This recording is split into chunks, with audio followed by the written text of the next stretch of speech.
Notre univers regorge de choses à la fois fascinantes et terrifiantes. Tu connais déjà les quasars, les trous noirs, la matière noire, tout ça, mais as-tu déjà entendu parler des horreurs de l'espace? Ça te dirait de visiter les mondes les plus bizarres du cosmos? Ce n'est pas moi qui ai fait cette liste, mais la NASA elle-même. Bienvenue dans la galaxie des horreurs, l'impressionnante collection horrifique de la NASA. Accompagne-moi à la découverte de quelques-unes de ces planètes et dis-moi ensuite laquelle t'aura semblé la plus effrayante. N'oublie pas d'attacher ta ceinture. Notre première destination est une géante gazeuse appelée TRES-2b. Elle est située à 750 années-lumière de nous. Si nous utilisions un vaisseau spatial ordinaire, il nous faudrait environ 10 millions d'années pour nous y rendre. TRES-2b est en orbite autour d'une naine jaune, une étoile semblable à notre Soleil. Et elle fait environ 1,5 fois le poids de Jupiter. Alors, qu'est-ce qu'elle a de si spécial ? Eh bien, si tu as peur du noir, tu n'auras certainement pas envie de visiter cet endroit. C'est la planète de la nuit éternelle, la plus sombre de toutes les planètes que nous connaissions. Mais elle n'est pas si éloignée de son étoile. Alors, comment ça se fait ? Le fait est que la surface de TRES-2b reflète la lumière encore plus mal que le charbon. À cause de cela, on dirait qu'il n'y a pas de lumière du tout. Si tu survolais la surface de cette planète, ce serait comme si tu avançais avec un bandeau sur les yeux. Mais attends, en fait, il y a de la lumière. Une étrange lueur d'un rouge profond entoure la surface de la planète. Cette lueur provient de son atmosphère brûlante, ce qui fait de TRES-2b une planète extrêmement chaude. L'air y est encore plus chaud que de la lave. Terrifiant, hein ? Mais tu n'as encore rien vu. Nous allons maintenant nous rendre dans un lieu encore plus horrible que celui-ci. La NASA n'a pas exagéré quand elle a dû lui choisir un surnom. Cette fois, il ne s'agit pas seulement d'une planète, mais de 3 à la fois. Elles sont également situées assez loin, à 2300 années-lumière du Soleil. Il nous faudrait environ 35 millions d'années pour les atteindre en navette. Toutes ces planètes se trouvent dans la constellation de la Vierge et elles sont toutes extrêmement légères, beaucoup plus légères que la Terre. Ces 3 exoplanètes s'appellent Poltergeist, Draugr et Phobétor. Sympa comme nom, hein ? C'est parce que chacune de ces planètes est sur le point de devenir un fantôme. Leur particularité, c'est qu'elles ne tournent pas autour d'une étoile, mais autour d'un pulsar. Les pulsars sont des étoiles à neutrons en rotation dont le champ magnétique est extrêmement puissant. Pour le dire simplement, ce sont des étoiles qui, un jour, ont explosé. Après leur explosion, elles se sont mises à émettre un signal périodique très rapide. En effet, l'étoile tourne sur elle-même à une vitesse inimaginable, plusieurs milliers de rotations par seconde. En même temps, elles émettent un fort rayonnement électromagnétique qui affecte tout ce qui se trouve autour d'elles. Tu as donc probablement déjà deviné ce qui est en train d'arriver à nos planètes zombies. Elles sont lentement et progressivement détruites sous l'influence gigantesque de ces radiations. Un jour, elles disparaîtront sans laisser de traces. Des planètes fantômes en orbite autour d'une morte vivante ? Oui, l'appellation de monde des zombies est tout à fait appropriée. Il n'est pas non plus surprenant que les scientifiques aient surnommé ce pulsar la Liche. Son nom officiel est pour sa part très long. Au moins, on peut dire qu'elle se serre les coudes avant de disparaître pour toujours. Cette planète porte aussi un nom super long, alors un peu de patience. HD-18973b. Cette géante gazeuse se trouve à 65 années-lumière de nous. Il nous faudrait environ 1 million d'années pour y arriver à bord de notre vaisseau spatial. La masse de cette planète est légèrement plus importante que celle de Jupiter, et elle tourne autour de son étoile, une naine orange, toute seule. À première vue, elle te semblera tout ce qu'il y a de plus sympathique. Une jolie couleur bleue et des spirales à la surface. Ça ressemble un peu à un ciel d'été, ou encore à l'écume des vagues dans l'océan, tu ne trouves pas ? Mais les apparences sont vraiment trompeuses, mon ami. Cette planète doit sa jolie couleur bleu cobalt à son atmosphère brumeuse et brûlante. Elle contient des grains de silicate qui se condensent sous l'effet de la chaleur. En d'autres termes, les nuages de cette planète pleuvent du verre. Oui, il y pleut des morceaux de verre brûlants. Et si cela ne suffisait pas, les vents font rage à la surface et ils se déplacent à une vitesse de 8690 km par seconde. Juste pour comparer, le vent le plus rapide jamais enregistré sur Terre avait une vitesse de 408 km/h, soit environ 20 fois moins fort. Et à cause de cela, des centaines de milliers d'éclats de verre sont à tout moment projetés horizontalement sur toute la surface de la planète à une vitesse vertigineuse. Malheur à celui qui essaierait d'atterrir ici. Mais ce n'est pas là le seul exemple de pluies étranges dans notre univers. Par exemple, il pleut du fer fondu sur la planète Dimidium. Ou prenons ce qu'on appelle les planètes de carbone.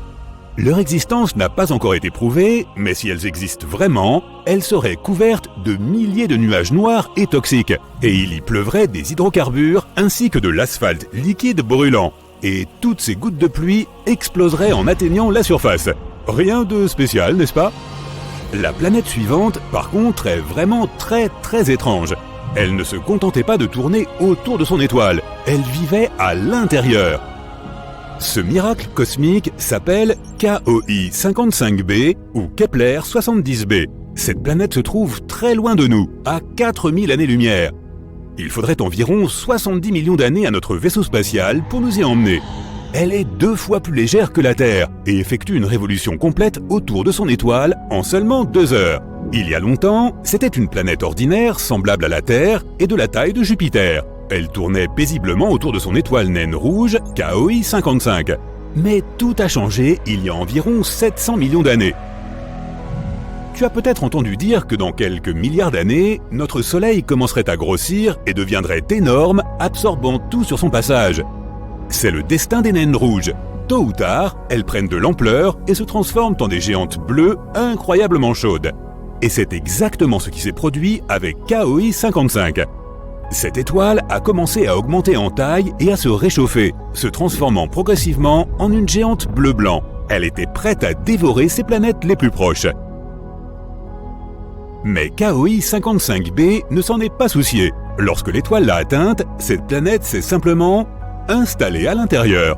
En outre, après un certain temps, elle a même fini par quitter son étoile, se plaçant simplement sur une nouvelle orbite. Comment est-ce possible ? Le temps passé à l'intérieur de son étoile a transformé KOI 55b en un gros caillou chauffé à blanc. C'est l'une des planètes les plus chaudes que nous ayons découvertes jusqu'à présent. La température y atteint 6650 degrés Celsius. C'est plus chaud que notre Soleil, qui est, je te le rappelle, une véritable étoile. Et inexplicablement, son existence se poursuit comme si de rien n'était. Malheureusement, tôt ou tard, la planète finira par disparaître. Elle s'évapore lentement en raison de son atmosphère incandescente. Mais quand même, elle aura survécu à son voyage au travers de l'étoile. Ce qui est loin d'être une prouesse ordinaire, c'est le moins qu'on puisse dire. Quelle force de volonté! Cependant, toutes les planètes n'ont pas autant de chance. Certaines se voient graduellement détruites par leur étoile. Cette dernière planète est tristement solitaire. Elle est située à 870 années-lumière de nous. Notre voyage en vaisseau prendrait environ 25 millions d'années. La masse de cette planète est environ 1,5 fois plus importante que celle de Jupiter. C'est un endroit aussi triste que sombre. Cette géante gazeuse condamnée, qui ressemble beaucoup à Jupiter, tourne autour de son étoile toute seule. En même temps, elle est située si près de son astre que sa période orbitale ne dure qu'1 jour. Bien sûr, à cause de cette proximité, l'étoile absorbe progressivement WASP-12b. Sa chaleur intense détruit et dévore lentement l'atmosphère de la planète. Il ne lui reste qu'environ 10 millions d'années. Mais voici quelque chose d'encore plus intéressant. À cause d'un rare phénomène d'étirement, WASP-12b a désormais la forme d'un œuf. Elle ne ressemble même plus à une vraie planète. Et elle est aussi très chaude. La température de surface de cette géante gazeuse est de 2204 degrés Celsius. De plus, un spectrographe des origines cosmiques, ou SOC en abrégé, a découvert que la planète échangeait de la matière avec son étoile. Elles sont situées si près l'une de l'autre qu'elles se passent une partie de leurs éléments chimiques. C'est un phénomène courant dans les systèmes d'étoiles binaires très rapprochés, mais c'est la première fois que les scientifiques constatent un tel fait dans une relation étoile-planète. Un système vraiment unique. Franchement, si on me garantissait une sécurité totale, je serais enchanté d'aller faire un tour sur quelques-unes de ces planètes. Et toi, fais-le moi savoir dans les commentaires. Une puissante explosion de rayons gamma d'une demi-seconde seulement a eu lieu. Et elle a libéré une énorme quantité d'énergie. C'était plus que notre Soleil pourrait produire en 10 milliards d'années. Ce bref flash a illuminé tout le ciel. Ensuite, une lueur beaucoup plus douce et plus durable est venue le remplacer. Les astronomes ont examiné ce phénomène à l'aide de rayons X, d'ondes gamma, d'ondes optiques et d'ondes infrarouges. Il s'est avéré que l'on avait vu un magnétar qui venait de naître pour la toute première fois. Il s'est probablement formé après la fusion de deux étoiles à neutrons. Cette fusion a donné lieu à une kilonova, l'une des plus brillantes et des plus grandes explosions stellaires. Sa lumière a finalement atteint notre planète le 22 mai 2020. Imagine une énorme étoile, au moins 5 fois la masse de notre Soleil, qui arrive à la fin de sa vie. Cela peut être dû au fait qu'elle n'a plus de combustible nucléaire. Si c'est le cas, l'étoile commence à se refroidir. La pression à l'intérieur chute et la gravité commence à se resserrer vers l'intérieur. Et soudain, plus d'1 million de fois la masse de notre planète s'effondre en 15 secondes. Cela se produit si rapidement qu'une énorme onde de choc fait exploser la partie extérieure de l'étoile. Cela produit un éclat de lumière aveuglant. Cette puissante explosion s'appelle une supernova. Ce qu'elle laisse derrière elle est un noyau incroyablement dense entouré d'un énorme nuage de gaz chaud appelé nébuleuse. Si l'étoile est suffisamment grosse, plus de 10 fois la taille de notre Soleil, elle se transformera probablement en un trou noir. Sinon, elle se transforme en une étoile à neutrons. Il s'agit en fait d'un noyau géant, c'est-à-dire la partie centrale d'un atome. Ces étoiles sont principalement composées de neutrons et leur taille dépasse rarement les 30 km de diamètre. À titre de comparaison, notre Soleil mesure près de 1,4 million de kilomètres de diamètre, soit 109 terres mises côte à côte. Mais ne te laisse pas impressionner par cette taille relativement minuscule. Toute étoile à neutrons est au moins 1,5 fois plus lourde que notre Soleil et possède un champ magnétique très intense. Si tu devais prélever une seule cuillère à café de l'intérieur de cette étoile, cette matière pèserait plus d'1 milliard de tonnes. Cette densité est tellement forte que les étoiles à neutrons font partie des objets les plus énormes connus. Le prochain arrêt est un trou noir.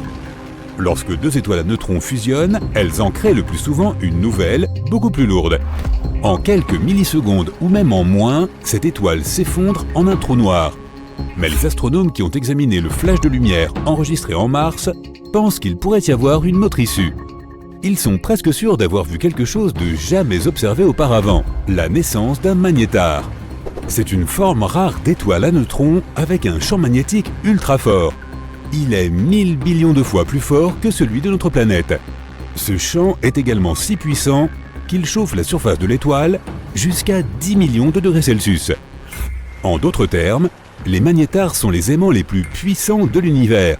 Leurs champs magnétiques peuvent sérieusement perturber le voisinage. Les atomes qui auraient la malchance de se trouver assez près d'une étoile de ce type seraient étirés en lignes fines comme des crayons. Si tu te retrouvais à plusieurs centaines de kilomètres d'un magnétar, eh bien, franchement, ça finirait mal pour toi. Le champ magnétique perturberait d'abord ta bioélectricité. Cela signifie que tes impulsions nerveuses ne fonctionneraient plus. Même tes molécules changeraient sous l'influence du champ de l'étoile. Au final, tu disparaîtrais presque entièrement. Si un magnétar volait à moins de 160 000 km de notre planète, il effacerait les données de toutes les cartes de crédit du monde.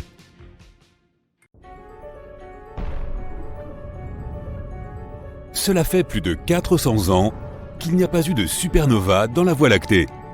Nous avons donc beaucoup de retard. Voici donc les étoiles les plus susceptibles de faire boum si ce n'est déjà fait. En tête de liste, l'étoile Eta Carinae de l'hémisphère sud. Les lettres grecques précédant le nom d'une constellation indiquent le niveau de brillance d'une étoile dans cette dernière. En 1677, Sir Edmond Halley a enregistré Eta Carinae comme la 7e étoile la plus brillante de la constellation du Carène. Eta étant la 7e lettre de l'alphabet grec. Elle n'était peut-être pas si brillante pour Sir Edmond et ses contemporains au XVIIe siècle, mais les études modernes estiment qu'elle est 5 millions de fois plus lumineuse que notre Soleil. La luminosité est un terme technique utilisé par les astronomes. Il ne signifie pas seulement brillance, mais fait référence à l'énergie totale libérée à toutes les fréquences. Et Eta Carinae libère 5 millions de fois plus d'énergie que le Soleil. Véritable gros morceau de notre Voie lactée, Eta Carinae est 100 fois plus massive et 240 fois plus grande que notre Soleil nain jaune et blanc. De toute évidence, Eta Carinae est assez éloignée, environ 7500 années-lumière. Pourtant, même à une telle distance, si cette étoile devient hypernova, elle peut quand même avoir un impact sur la couche d'ozone de la Terre, perturber les communications par satellite et blesser les astronautes. 159 ans après l'observation de Halley, Eta Carinae a connu une explosion de type nova. Elle est passée de l'état d'étoile de faible luminosité à celui de la deuxième étoile la plus brillante visible depuis la Terre. Mais seulement pendant 27 ans. De 1836 à 1863, Eta Carinae était la deuxième étoile la plus brillante visible de chez nous après Sirius, l'étoile du chien, qui n'est qu'à 8 années-lumière. Depuis 1863, à part quelques poussées, Eta Carinae est revenue à sa luminosité d'origine, soit une magnitude de 4,5. Les astronomes pourraient nous présenter des excuses pour la nomenclature de la magnitude des étoiles. Plus une étoile, une planète ou une lune est brillante, plus sa magnitude est faible. Ainsi, les étoiles qui sont plus brillantes que la magnitude 1 sont soit de magnitude 0, soit de magnitude négative. La pleine lune, par exemple, a une magnitude de -13. Une étoile de magnitude 4,5, comme Eta Carinae, est assez peu visible depuis la Terre, mais tu la verrais clairement dans un ciel nocturne sans pollution lumineuse si tu vivais au sud de la latitude du Caire. 30 degrés de latitude nord est le point le plus au nord d'où l'on peut observer cette étoile. Mais Eta Carinae est actuellement en train de faire quelque chose. Elle brille de nouveau, et elle est même plus brillante qu'elle ne l'a jamais été depuis 1864. C'est une situation complexe. Eta Carinae est en réalité constituée de deux étoiles, Eta Carinae A et Eta Carinae B. Il y a une troisième étoile à proximité qui interagit également avec la dynamique de cette étoile double. Logiquement, elle s'appelle Eta Carinae C. Formée de deux globes de gaz hypermassifs qui se dilatent à 20 millions de km/h, Eta Carinae est sans aucun doute l'une des étoiles les plus étranges que tu puisses voir. Rappelle-toi qu'elle se situe à 7500 années-lumière de nous. Si quelque chose lui arrivait au cours des 7500 dernières années, comme une hypernova, nous ne le saurions même pas, car aucun des rayonnements électromagnétiques d'Eta Carinae ne serait encore parvenu jusqu'à nous. Les astronomes surveillent de près Eta Carinae, car elle pourrait devenir une hypernova à tout moment, ou peut-être l'a-t-elle déjà fait il y a 5000 ans. Dans ce cas, nous n'aurions plus qu'à attendre 2500 ans pour le découvrir. Parmi une liste de plus de 30 étoiles susceptibles de devenir des supernovas, Rho Cassiopeiae est le choix de nombreux astronomes. Rho étant la 17e lettre de l'alphabet grec, cela signifie que Rho Cassiopeiae est l'étoile ayant la 17e magnitude la plus brillante de la constellation de Cassiopée. Pourtant, c'est l'une des 7 seules étoiles hypergéantes jaunes connues dans la Voie lactée.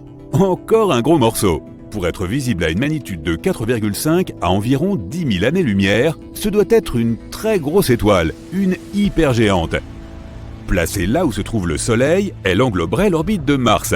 Mais elle est encore jaune. Si elle était rouge, cela indiquerait une température de surface plus froide.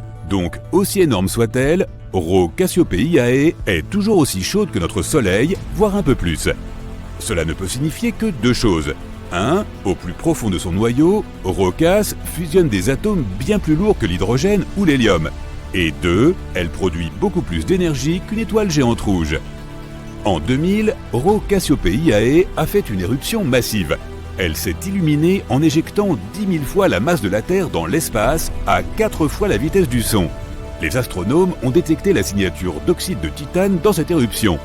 Cela signifie que Rho Cassiopeiae est beaucoup plus proche qu'on ne pensait d'une supernova, voire d'une hypernova. Le fer se situe juste quelques échelons au-dessus du titane dans le tableau périodique des éléments. Quand le fer se forme, la fusion s'arrête et une étoile s'effondre. Rho Cassiopeiae en est donc proche, ou plutôt en était proche. Car l'éruption observée en l'an 2000 s'est réellement produite 10 000 ans auparavant. De nombreux astronomes pensent que Rho Cassiopeiae est déjà devenue une hypernova, a formé un trou noir et n'existe même plus. De son côté, Bételgeuse a attiré l'attention sur elle il n'y a pas si longtemps. Elle s'est considérablement affaiblie et n'est plus qu'à 37% de sa luminosité habituelle. Se prépare-t-elle à devenir une supernova ? Bételgeuse est de loin l'étoile la plus brillante de tout le ciel, en lumière infrarouge. Ce détail est important car il est lié au statut de Bételgeuse en tant que candidate à la supernova. Mais nous le verrons bientôt. Bételgeuse est également nommée Alpha Orionis. Encore une désignation en lettres grecques. Nous devrions donc en conclure que Bételgeuse est l'étoile la plus brillante d'Orion, non? Faux, c'est la deuxième étoile la plus brillante de sa constellation. C'est Rigel, ou Beta Orionis, l'étoile la plus brillante d'Orion. Ceci est dû au fait que Bételgeuse est classée comme une étoile variable semi-régulière. Son cycle de pulsation d'environ 400 jours modifie sa luminosité d'environ une magnitude complète, la faisant passer de bien plus brillante qu'une étoile de magnitude 1 à proche d'une étoile de magnitude 2. Mais on n'a jamais observé une diminution de luminosité de Bételgeuse aussi rapide et radicale que récemment. De fin 2019 à mi-2020, Bételgeuse a traversé une période d'atténuation substantielle lors d'une éjection de masse. Les astronomes du monde entier ont sauté sur l'occasion et au cours de leurs investigations, ils ont trouvé de nouvelles données surprenantes sur Bételgeuse. Premièrement, Bételgeuse n'est pas aussi éloignée que nous le pensions. Elle se trouve en fait à 548 années-lumière, soit 25% plus proche que la distance mesurée avant. Deuxièmement, le diamètre de Bételgeuse a été réduit du même pourcentage. On sait donc qu'elle est 25% plus petite que ce que l'on croyait auparavant. La cause de cette atténuation spectaculaire a également été déterminée.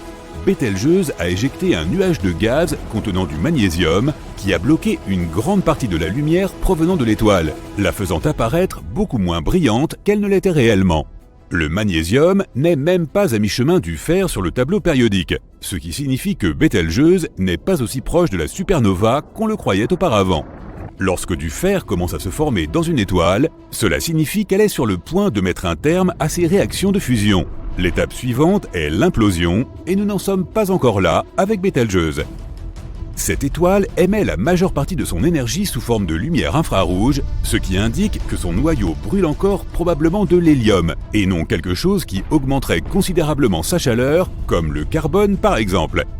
Bételgeuse deviendra donc une supernova, mais pas avant 100 000 ans. On peut donc le rayer de notre liste des supernovas pour le moment.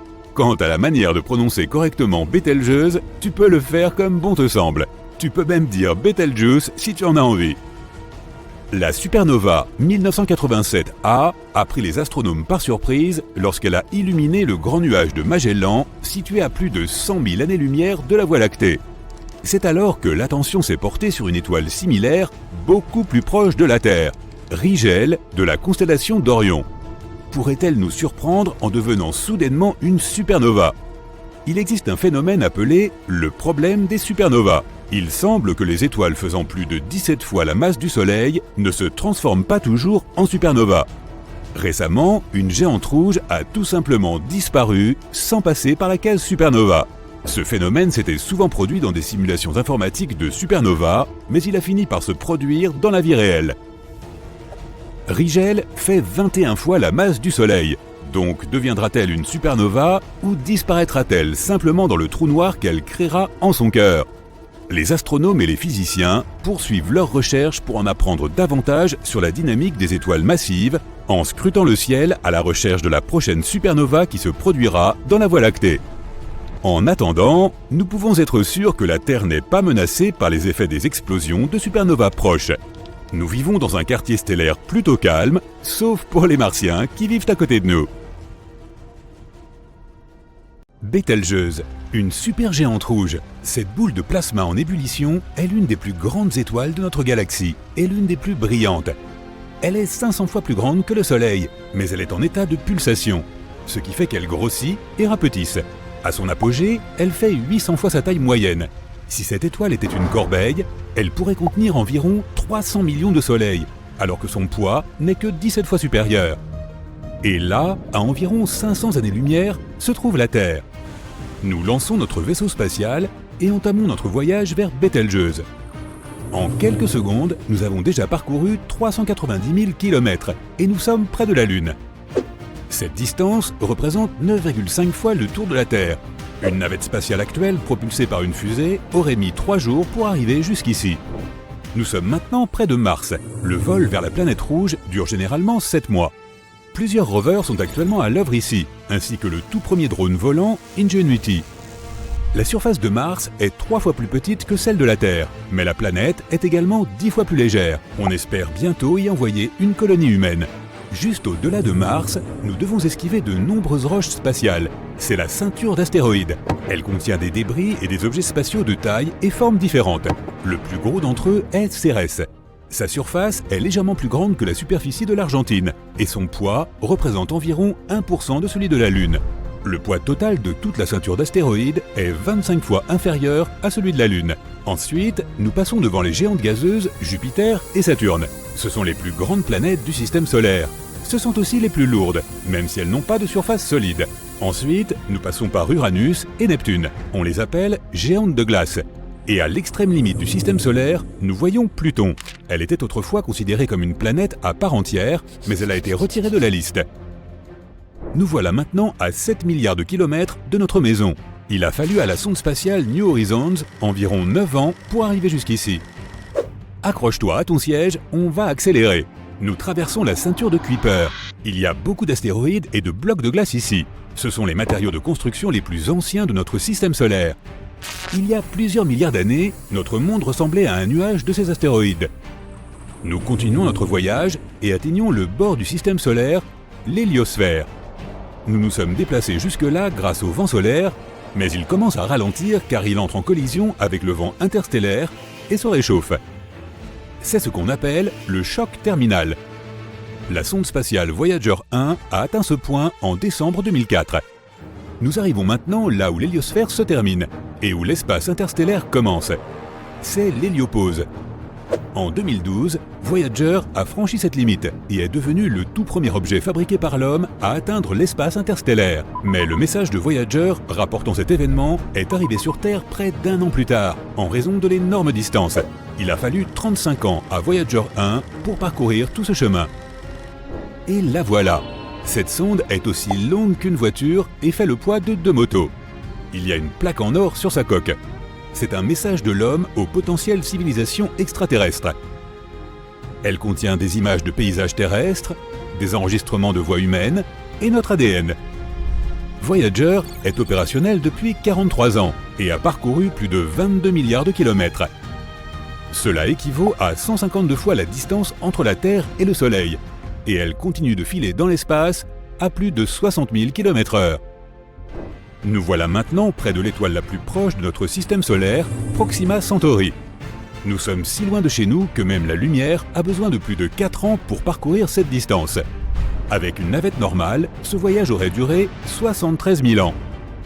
La raison pour laquelle nous voulions nous rendre ici était la présence d'une planète semblable à la Terre appelée Proxima Centauri b. Elle est 10 fois plus grande que la Terre et légèrement plus lourde. Elle se trouve dans la zone habitable de son étoile hôte. Cela signifie que de l'eau à l'état liquide pourrait se trouver sur cette planète et que la vie pourrait s'y développer. Mais cette étoile produit occasionnellement des éruptions. Récemment, sa luminosité a été multipliée par près de 1000. Elle a émis tellement de radiation que toute forme de vie aurait cessé d'y exister. Nous voilà maintenant à plus de 8 années-lumière de la Terre. L'étoile la plus brillante de notre ciel nocturne est Sirius. Elle est si brillante qu'on peut même la voir pendant la journée. Mais en réalité, il y a 2 étoiles, Sirius A et B, qui orbitent autour d'un centre de gravité commun. Ces étoiles se déplacent vers notre système solaire à près de 8 km par seconde, soit la vitesse maximale d'une supercar haut de gamme. Stop! Nous sommes arrivés près d'une planète potentiellement habitable, à 39 années-lumière de la Terre. C'est Trappist 1d. Son étoile hôte est une naine blanche. C'est une étoile froide, 10 fois plus petite et plus légère que le Soleil. Il y a 7 planètes autour d'elle, mais Trappist 1d est la plus similaire à la Terre. Elle est seulement 30% plus petite et 3 fois plus légère. Mais sa surface est rocheuse et la température y est de 9 degrés Celsius. On s'y sent bien avec une petite laine. Il pourrait même y avoir une atmosphère, des montagnes et des océans, ce qui veut dire que cette planète pourrait accueillir une colonie humaine. Mais il faudrait 677 000 ans pour y arriver avec des navettes traditionnelles. Et voici notre objectif principal, Bételgeuse.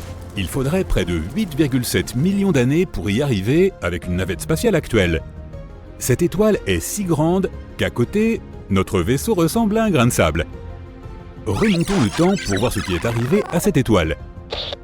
Il y a d'abord eu une magnifique nébuleuse. C'est un nuage de poussière et de débris spatiaux qui s'est progressivement comprimé sous son propre poids. Une réaction nucléaire s'est alors formée en son cœur et boum, une étoile est née. Au début, Bételgeuse était chaude et très massive, mais elle ne s'est pas étendue et est restée stable. Observons son cœur. Les réactions nucléaires dans le cœur de l'étoile créent beaucoup de chaleur et d'énergie. Cela produit une force, poussant les parois de l'étoile vers l'extérieur, ce qui provoque son expansion. Mais en même temps, l'étoile est très lourde, donc sa gravité exerce une pression sur elle depuis l'extérieur.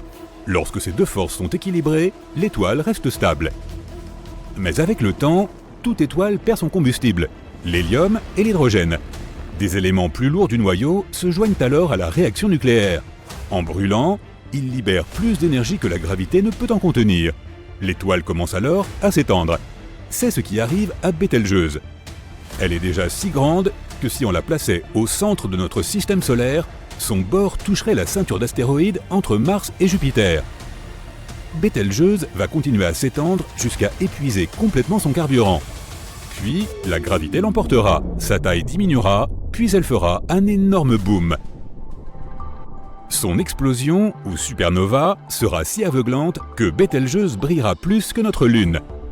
Heureusement, la Terre est trop éloignée pour que cette explosion puisse ennuyer l'homme. Le fort courant de matière qui sera éjecté lors de l'explosion n'atteindra le système solaire que 6 millions d'années plus tard. Puis, le vent solaire arrêtera ce flux, donc nous ne risquons rien. Bételgeuse est susceptible d'exploser à tout moment au cours des 10 000 prochaines années, bien que des scientifiques pensent que cela n'arrivera pas avant 100 000 ans. Revenons juste avant l'explosion de Bételgeuse. Il peut y avoir un autre scénario plus intéressant. La gravité pourrait comprimer son noyau massif avec une telle force qu'un trou noir se formerait à sa place. Les trous noirs sont ce qu'il y a de plus lourd dans l'univers.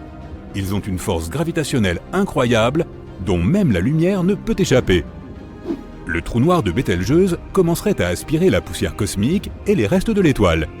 Tous ces débris, ainsi que la lumière des autres étoiles, se retrouveraient prisonniers jusqu'à la ligne d'horizon de ce trou noir en expansion. Pour la première fois de l'histoire, nous pourrions assister à la naissance d'un trou noir. Mais en réalité, Bételgeuse est trop légère pour devenir un trou noir, et il est plus probable qu'après son explosion, elle se transforme en une naine blanche qui s'estompera progressivement jusqu'à devenir invisible. Les collisions stellaires se produisent environ tous les 10 000 ans, et c'est alors un spectacle incroyable. Mais elles ne sont fascinantes à regarder que lorsqu'elles se produisent à des dizaines ou des centaines d'années-lumière de distance. Si une étoile entrait en collision avec notre propre Soleil, ce serait un cataclysme global qui ne laisserait aucune chance de survie à quoi que ce soit. Si cela se produit un jour, il est fort probable que ce soit à cause d'une étoile vagabonde. On appelle ainsi les étoiles que la gravité ne lie à aucune galaxie et qui se déplacent de manière indépendante dans l'espace. Une telle étoile est déjà passée tout près de notre système solaire. Pour être plus précis, il s'agissait de 2 étoiles. Son nom, l'étoile de Scholz, soit un système binaire composé d'une naine rouge pesant environ 86 fois plus lourd que Jupiter et d'une naine brune un peu plus petite, mais quand même 65 fois plus lourde que la géante gazeuse. Il y a environ 70 000 ans, ces 2 étoiles se sont approchées de la limite de notre système, le nuage de Oort. Ce dernier est une sorte de bouclier fait de comètes et de corps célestes qui entourent notre système solaire. L'humanité existait déjà à cette époque et avait probablement commencé à se répandre sur la Terre depuis l'Afrique. Il est donc possible que nos très lointains ancêtres aient remarqué une faible lumière rouge dans le ciel nocturne. Et même si l'étoile de Scholz n'est passée qu'à environ 0,8 années-lumière de nous, son champ gravitationnel a fortement influencé le mouvement des différents corps célestes. Mais que se passerait-il si une étoile de ce genre ne faisait pas qu'approcher notre système solaire, mais se dirigeait directement vers son centre, le Soleil? Les scientifiques disent que cela pourrait arriver dans 1,3 million d'années. Voici Gliese 710. Cette étoile pèse 60% du poids du Soleil et se déplace lentement vers nous. Tout comme ces hommes qui vivaient il y a 70 000 ans, il nous sera possible de voir la lumière de cette naine orange à l'œil nu. D'abord, Gliese 710 s'approchera de notre bouclier, le nuage de Oort. Le champ gravitationnel de l'étoile capturera quelques météorites et les lancera dans toutes les directions. Le nombre de météorites tombant sur la Terre sera alors probablement multiplié par 10. Ensuite, Gliese 710 se dirigera vers les planètes et elle les dévorera une à une, dispersant leurs fragments dans tout le système. Alors que les petites météorites ne nous dérangeraient pas beaucoup, une vraie menace pèsera à présent sur nous. Des éclats de la taille de la météorite qui aurait anéanti les dinosaures nous fonceront directement dessus. L'étoile se rapproche de plus en plus du Soleil, et si pour une raison ou une autre, nous survivons à l'impact des fragments de nos anciennes voisines, c'est maintenant Gliese 710 elle-même qui nous foncera dessus. La gravité et la température déchireront la Terre. Cependant, il n'y aura déjà plus personne pour assister à ce terrible spectacle. L'humanité aura quitté la Terre bien avant. La Terre, Vénus, Mercure. Gliese 710 s'est approché du Soleil. La petite étoile tournera autour de la grande, se rapprochant progressivement en spirale. Avec le temps, les deux étoiles fusionneront, et si leur poids total dépasse une certaine mesure, une catastrophe se produira. La température de l'étoile vagabonde augmente et les réactions nucléaires en son sein accélèrent. Peu à peu, la partie interne de l'étoile se réchauffe jusqu'à atteindre une température critique et une supernova explose. En quelques secondes, toute sa substance est dispersée dans l'espace et une puissante explosion va anéantir ce qui reste de notre système solaire. Mais pour l'instant, Gliese 710 se trouve encore à 64 années-lumière de nous et il reste une chance qu'elle change de trajectoire et nous contourne sans danger. Et si deux étoiles moins communes se heurtaient l'une à l'autre? Voici une étoile à neutrons. Elle est très petite, elle ne fait qu'environ 20 km de large, mais son poids est comparable à celui du Soleil. Cette boule est extrêmement lourde. Une collision d'étoiles à neutrons peut générer l'un des phénomènes les plus mystérieux de l'univers. Deux étoiles à neutrons tombent dans le champ gravitationnel l'une de l'autre. Elles se rapprochent progressivement en spirale. Et au moment où elles sont sur le point de se rencontrer, deux scénarios différents sont possibles. Si le poids des deux étoiles est relativement faible, alors, après la collision, leur poids combiné donne naissance à une nouvelle étoile à neutrons. Mais si nos protagonistes sont un peu plus lourdes, alors au moment de se rencontrer, leur poids dépassera le seuil critique, et cela créera un champ magnétique des billions de fois plus élevé que celui de la Terre. Tout cela se sera produit en seulement 1 ou 2 millisecondes, et s'accompagnera d'un éclair aveuglant, généré par une courte explosion de rayons gamma. On considère que cet événement électromagnétique est le plus lumineux et énergétique qui soit dans tout l'univers. Un disque sombre apparaît dans la zone où la collision des deux étoiles à neutrons a eu lieu. C'est un trou noir. Les scientifiques pensent que ce genre d'événement est l'une des causes possibles de leur apparition. Les trous noirs ont un poids tel qu'ils déforment l'espace et le temps autour d'eux, et ils possèdent une force gravitationnelle incroyable. Si un objet s'approche trop près d'un trou noir, il est peu probable qu'il puisse y échapper. Même les photons de lumière, les particules les plus rapides de l'univers, sont incapables de se dérober à leur emprise. Au fait, il y a un trou noir ultramassif au centre de notre galaxie, la Voie lactée. Il pèserait des millions ou des milliards de fois plus lourd que notre Soleil. Nous savons maintenant comment naît un trou noir. Mais que se passerait-il si deux trous noirs se rencontraient? Des astronomes ont été témoins d'un tel événement. Pendant environ 7 milliards d'années, deux énormes trous noirs se sont tournés l'un autour de l'autre, se rapprochant progressivement. L'un d'eux pesait 66 soleils et l'autre 85. Au moment de la collision, le trou noir le plus grand a absorbé le plus petit et est devenu encore plus grand. Ce nouveau monstre noir pesait 142 soleils. Lors de la collision, une énorme quantité d'énergie a été libérée, équivalente à la masse de 9 soleils. Cette énergie a fait trembler l'univers, et la vibration de l'impact n'a atteint que récemment les télescopes terrestres. Mais dans 4 milliards et demi d'années, une collision encore plus importante aura lieu. Notre galaxie entière, la Voie lactée, va se heurter à la galaxie d'Andromède. Bien qu'Andromède se trouve à 2,5 millions d'années-lumière de la Terre, elle reste notre voisine la plus proche. Notre univers est en expansion et les objets bougent en son sein. Les scientifiques ont découvert qu'Andromède se déplace dans notre direction à une vitesse de 120 km par seconde.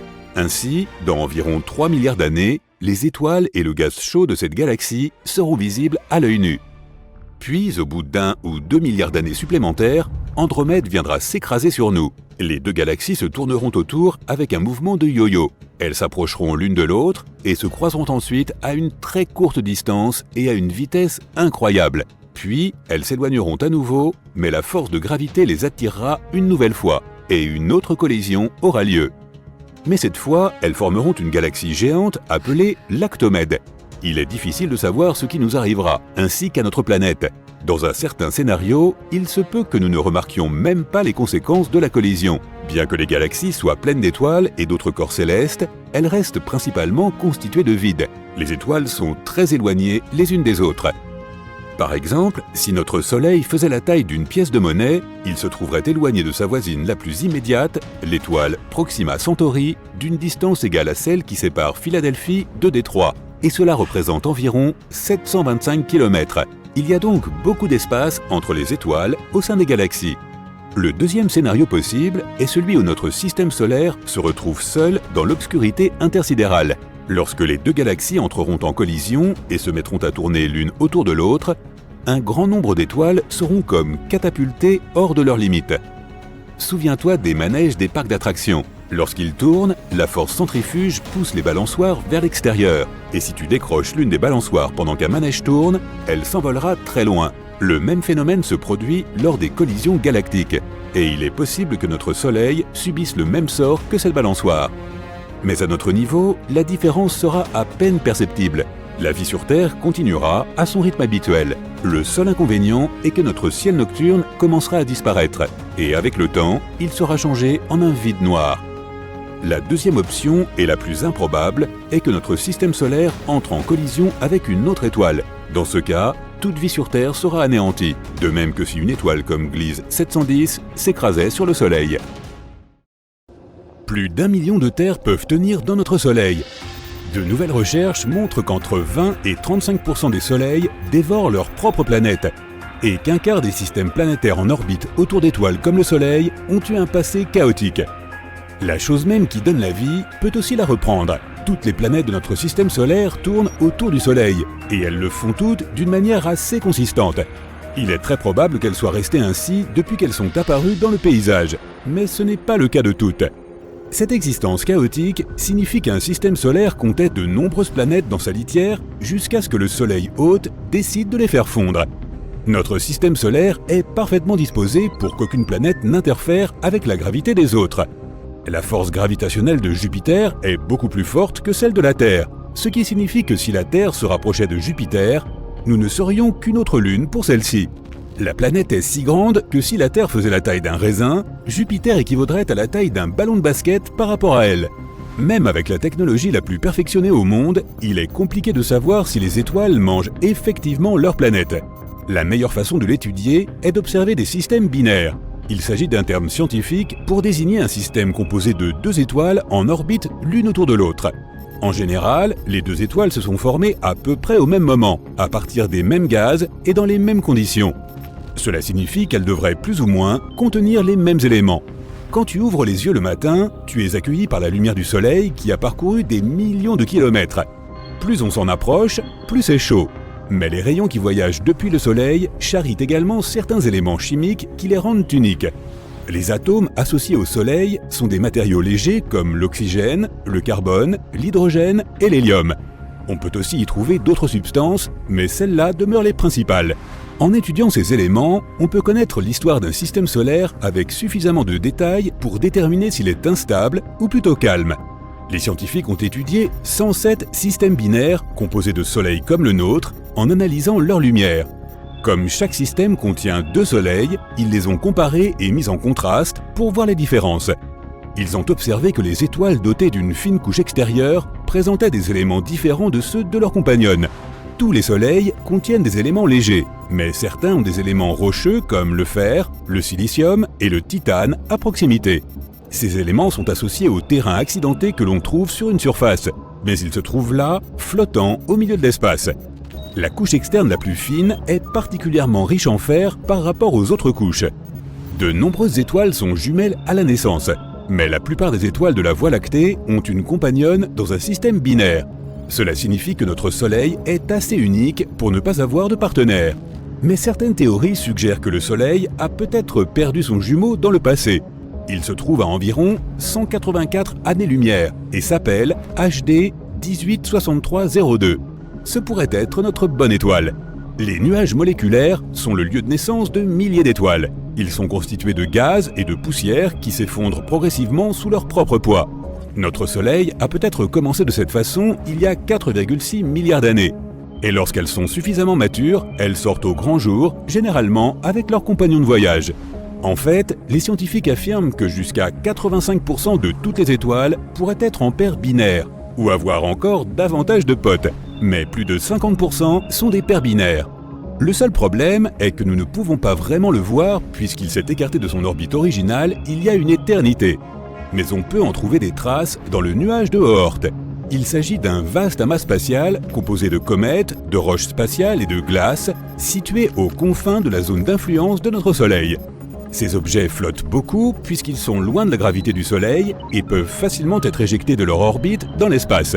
Voler à travers un tel espace n'est pas différent de voler à travers n'importe quel vide spatial.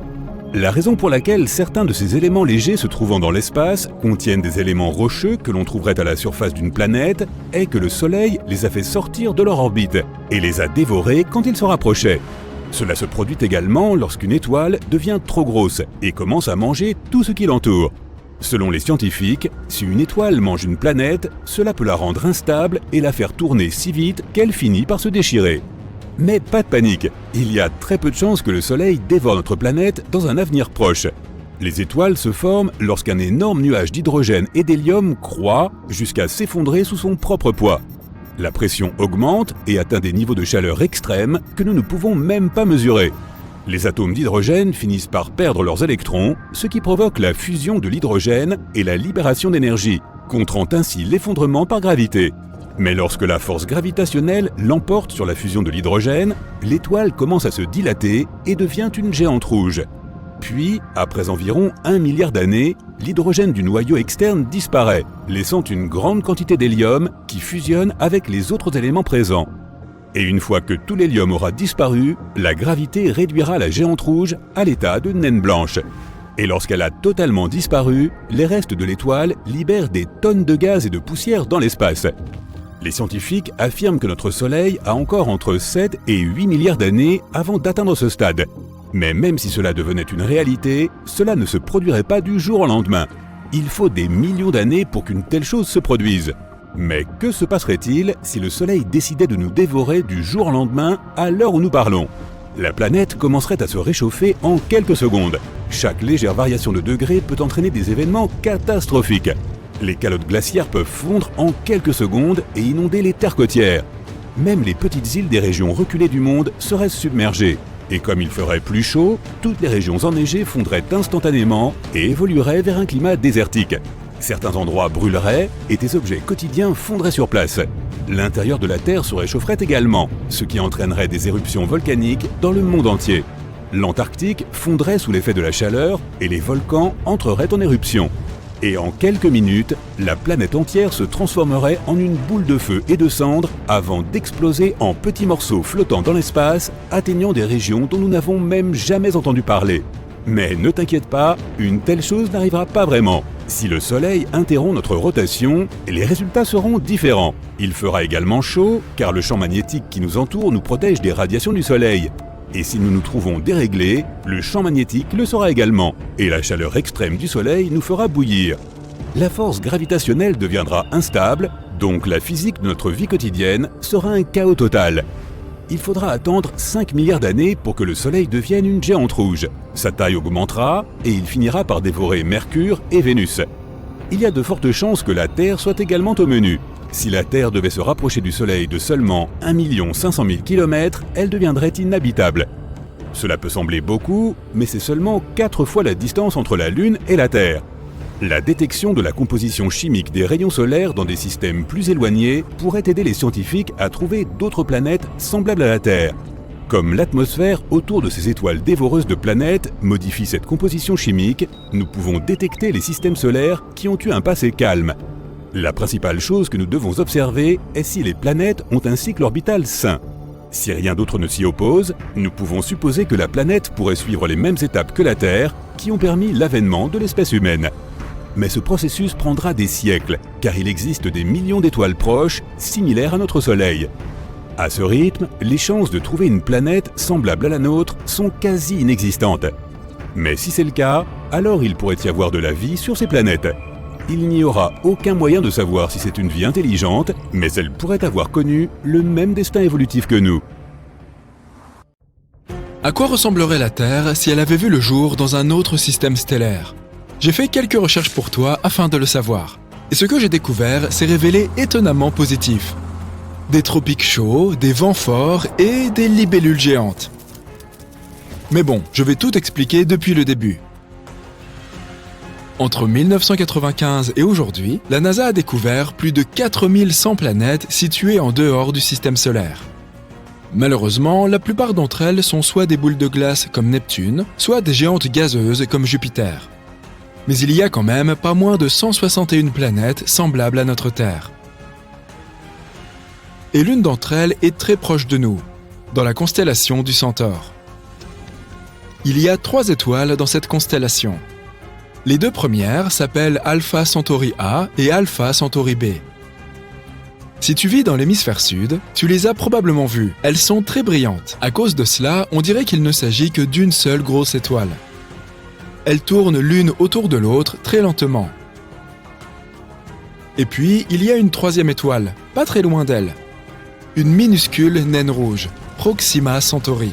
Elle a reçu son nom en raison de sa proximité avec notre Soleil. Cette étoile est la plus intéressante, alors parlons-en davantage. Proxima Centauri se trouve à seulement 4,5 années-lumière de nous. Une année-lumière correspond à environ 9600 milliards de kilomètres. Ouais, si nous essayons de nous y rendre, notre voyage en navette spatiale nous prendrait un peu plus de 165 000 ans. Tu crois que c'est beaucoup? À l'échelle de l'univers, c'est un peu comme si tu allais de ton canapé jusqu'à ton réfrigérateur. Proxima Centauri est beaucoup plus légère et beaucoup plus petite que le Soleil. Elle est aussi 2 fois plus froide que notre astre avec une température de 3000 Kelvin. C'est pourquoi nous ne pouvons pas la voir sans télescope. Mais la bonne nouvelle, c'est qu'elle brûlera pendant des milliers de milliards d'années. Et tu n'as pas à t'inquiéter, elle ne dévorera pas ses éventuels futurs voisins comme notre propre Soleil. Et oui, l'exoplanète que j'évoquais plus tôt est située juste à côté de Proxima Centauri. Cette planète s'appelle Proxima b. Oui, je sais, les scientifiques se sont surpassés le jour où ils ont inventé tous ces noms. J'espère que tu ne t'en mêleras pas les pinceaux. Elle est légèrement plus grande et plus massive que notre Terre. Et elle est située dans la zone habitable de Proxima Centauri. Cela signifie qu'il peut y avoir de l'eau et même des micro-organismes là-bas. Oui, il est possible qu'un jour nous y trouvions la vie. Mais pour l'instant, nous ne savons pas grand-chose de cette mystérieuse planète. C'est probablement une planète rocheuse, comme notre Terre, et elle doit donc avoir un paysage similaire. Mais ce n'est qu'une théorie. Qui sait quel genre de blingue l'univers est capable d'inventer? Ce serait dommage de faire un voyage de 165 000 ans juste pour tomber sur un gros morceau de glace ou quelque chose du même genre. Heureusement, nous n'aurons probablement pas à attendre aussi longtemps. Nos plus grands savants sont en train de développer une technologie qui nous permettra de nous déplacer à une vitesse proche de celle de la lumière. S'ils réussissent, nous pourrons atteindre Proxima b en seulement 20 ans. Mais trêve de bavardage, cette vidéo ne porte pas sur Proxima b. Elle porte sur ce qui serait arrivé si la vie était apparue non pas dans notre système solaire, mais dans Alpha Centauri. Et si nous gravitions autour de Proxima Centauri, ou des 2 autres étoiles? Alors maintenant, imaginons que la Terre ait remplacé Proxima b. Je vais appeler cette nouvelle planète la Nouvelle Terre. On dirait que moi non plus je ne suis pas super doué pour les noms. Tout d'abord, parlons de l'orbite. Cette nouvelle Terre doit être environ 25 fois plus proche de son étoile que Proxima b ne l'est. Sinon, il va y faire un froid inimaginable.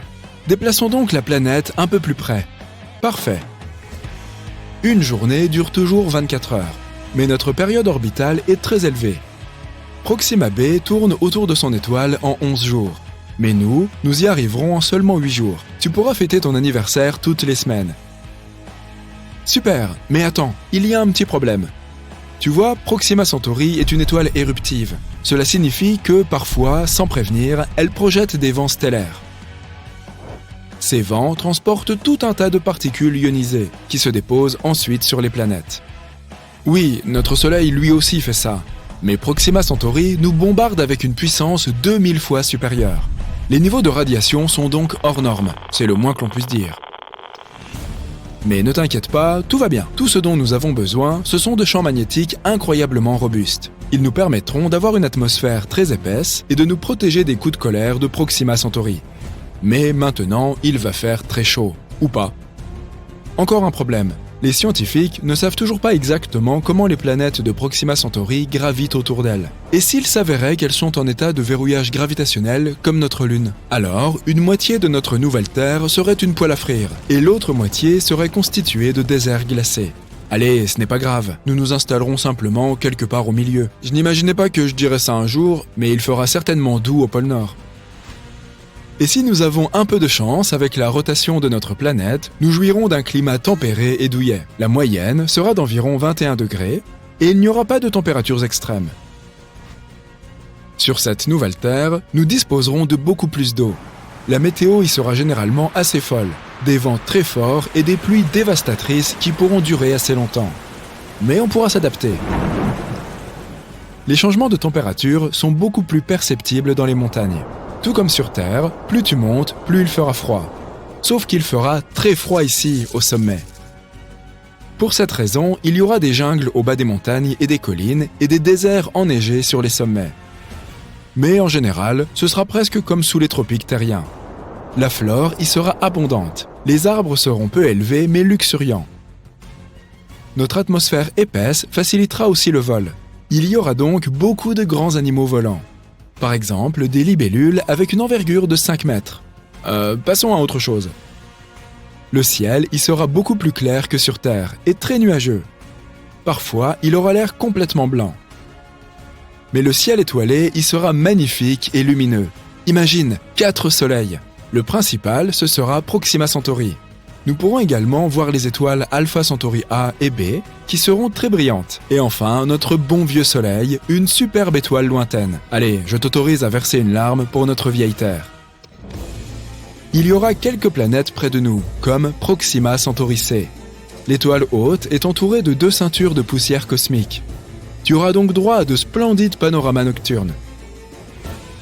Au final, nous aurons donc une planète un peu folle, mais magnifique et verdoyante. Personnellement, j'accepterais d'y emménager dès le mois prochain. Et toi, qu'en dis-tu? Partage ton avis dans les commentaires. Très bien, maintenant nous savons ce qui serait arrivé si notre Terre avait vu le jour près de Proxima Centauri. Mais si elle était apparue autour des 2 autres étoiles? Malheureusement, il nous serait impossible de tourner autour de 2 étoiles en même temps. Les scientifiques pensent qu'il y a une planète qui saute d'une orbite à l'autre entre Alpha Centauri A et B. Mais elle est probablement très froide. Choisissons donc Alpha Centauri A. Tout comme sur la nouvelle Terre, les températures moyennes y seraient d'environ 21 degrés. Mais les variations de température seraient assez importantes. Elles passeraient de moins 73 degrés au pôle sud à 45 degrés à l'équateur. Près du nord, il ferait donc plutôt bon vivre. Une journée durerait toujours 24 heures et la période orbitale serait d'1 an et 1 mois. Ce serait plus ou moins pareil près d'Alpha Centauri B, mais la période orbitale y serait d'environ 6 mois. Les autres conditions y seraient très similaires à celles de la Terre. Les changements de saison ne seraient presque pas perceptibles. Les températures ne changeraient pas beaucoup non plus. Où que nous nous installions, l'étoile voisine serait bien visible, mais nous ne verrions probablement pas Proxima Centauri. Et c'est à peu près tout. Bien sûr, tout cela suppose des conditions parfaites. Tout comme sur Terre, le moindre changement, qu'il s'agisse d'une atmosphère trop ténue ou d'une plus grande distance par rapport à l'étoile, est tout tombe à l'eau. Nous avons donc eu énormément de chance avec notre Terre. Mais les possibilités de découvrir une planète habitable sont très élevées. Au minimum, il y a 15 millions de planètes dans notre univers où nous pourrions trouver de la vie. Accrochez-vous, chers passionnés de l'espace, car nous sommes sur le point de découvrir ensemble les secrets cosmiques qui ont été dévoilés cette année. Des étoiles géantes aux molécules organiques, cette année se présente sous les meilleurs auspices pour les astronomes. Alors, rattrapons tout ce que tu as peut-être manqué en 2023. Pour commencer, nous avons découvert de véritables monstres stellaires. Imagine-toi lever les yeux vers le ciel nocturne pour y apercevoir des étoiles qui ne sont pas seulement grandes, mais absolument énormes. Les scientifiques ont eu recours à un télescope de pointe, le télescope spatial James Webb, afin d'explorer les premiers jours de l'univers. Et au cours de leur pérégrination, ces chercheurs sont tombés sur d'anciennes étoiles qui étaient 10 000 fois plus grandes que notre Soleil. Oui, tu as bien entendu, 10 000 fois. Ce géant du monde stellaire faisait partie des toutes premières étoiles à s'être formées dans l'univers il y a de cela plusieurs milliards d'années. Imagine un amas globulaire comme un gigantesque conglomérat cosmique, où chaque groupe comporte de 100 000 à 1 million de membres. Ces amas s'apparentent à de gigantesques réunions de famille, toutes les étoiles naissant à peu près en même temps. Mais qu'est-ce qui rend ces monstres récemment découverts si particuliers? Eh bien, leurs noyaux, autrement dit leur cœur, sont beaucoup plus chauds que ce que l'on observe d'ordinaire dans les étoiles. Les chercheurs pensent que cette chaleur intense pourrait être due à la combustion d'une grande quantité d'hydrogène à des températures très élevées, un peu comme un gigantesque barbecue galactique. Il se passe quelque chose de fascinant dans ces amas globulaires. Les petites étoiles s'écrasent sur leurs voisines supermassives et acquièrent ainsi de l'énergie supplémentaire, un peu comme une mise à jour. Mais le hic, c'est que la plupart de ces amas vieillissent et que ces étoiles supermassives ont disparu depuis longtemps. Les amas que nous observons aujourd'hui ne laissent entrevoir que des indices de leur existence. Les scientifiques les étudient à partir des traces mystérieuses laissées par leur présence. La découverte de ces étoiles monstrueuses est extrêmement importante pour notre compréhension de l'univers. Si les scientifiques parviennent à rassembler davantage de preuves permettant de confirmer leur existence, il s'agirait d'une avancée majeure. Cela nous permettrait d'en savoir plus sur les amas globulaires et sur la formation des étoiles supermassives en général. Mais ce n'était là que la première découverte fascinante de 2023. La suivante est plutôt triste. Tu vois ces magnifiques anneaux qui donnent à Saturne son look ravageur? Eh bien, devine quoi? Ils pourraient disparaître dans un avenir pas si lointain. Enfin, à l'échelle astronomique. La mission Cassini de la NASA, qui a exploré Saturne de 2004 à 2017, a permis de recueillir des données fascinantes sur ces anneaux. Lors du grand final de la course de Cassini, au cours de laquelle elle a effectué d'époustouflantes manœuvres à travers l'orbite de Saturne, les scientifiques ont remarqué quelque chose de surprenant. Les anneaux perdèrent beaucoup de leur masse chaque seconde, des tonnes à vrai dire. Cela signifie que cette superbe auréole ne restera là que pour quelques centaines de millions d'années encore, tout au plus. Cela peut sembler long pour les humains, mais à l'échelle de l'univers, ce n'est pratiquement qu'un clin d'œil. Ce qu'il faut en retenir, c'est que nous avons découvert que les immenses anneaux, comme ceux de Saturne, ne duraient pas éternellement. Ils finissent par disparaître. Au moins, ni toi ni moi ne serons plus là pour assister à ce moment. Les scientifiques ont une théorie amusante sur ce qui se passera lorsque les anneaux de Saturne disparaîtront. Ils pensent que les autres géantes de glace et de gaz de notre système solaire, telles qu'Uranus et Jupiter, ont peut-être eu, elles aussi, des anneaux massifs. Mais au fil du temps, ces anneaux se sont émiettés pour prendre l'aspect de fines bandes d'astéroïdes, comme celles que possède actuellement Uranus. Les anneaux de Saturne sont principalement constitués de glace, mais ils sont également parsemés de poussière rocheuse. Celle-ci provient des astéroïdes et des minuscules météores qui s'écrasent sur d'autres corps célestes et se désagrègent.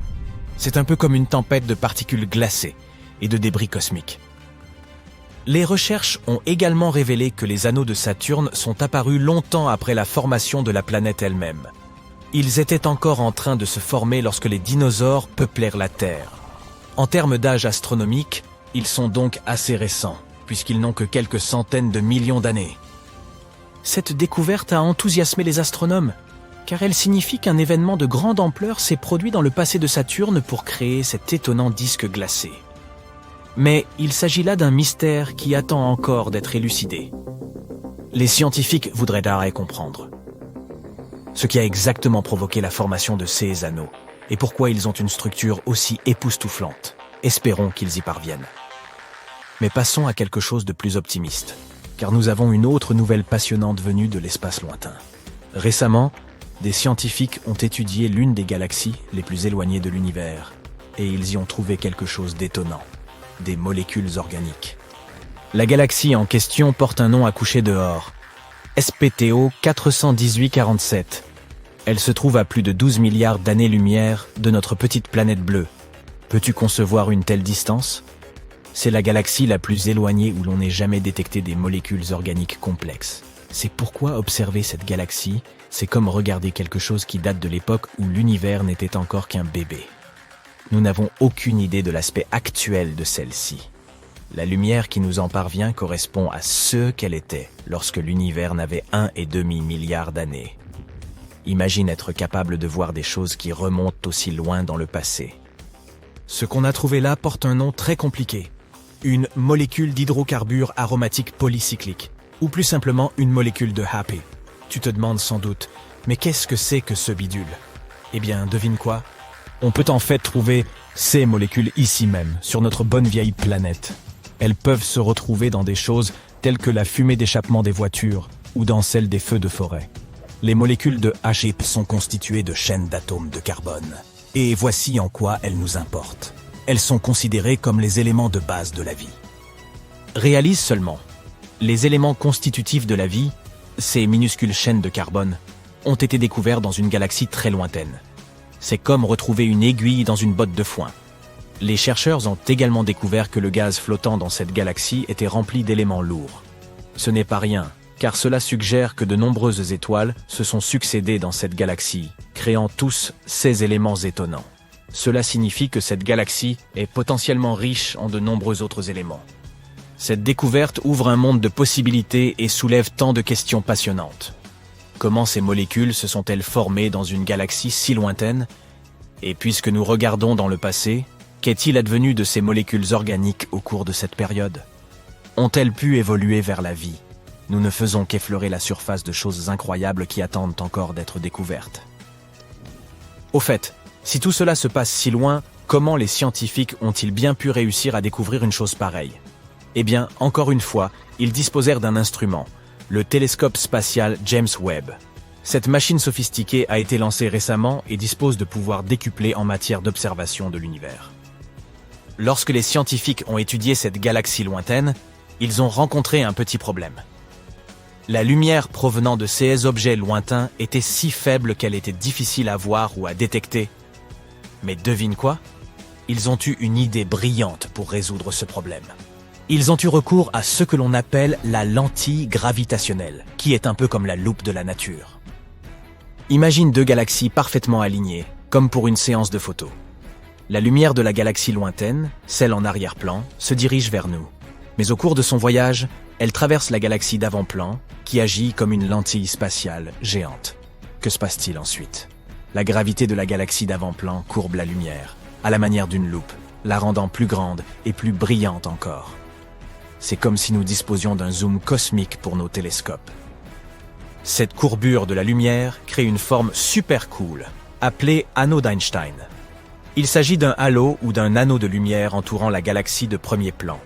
En fait, c'est une façon pour la nature d'exhiber l'étendue SS pouvoir magique.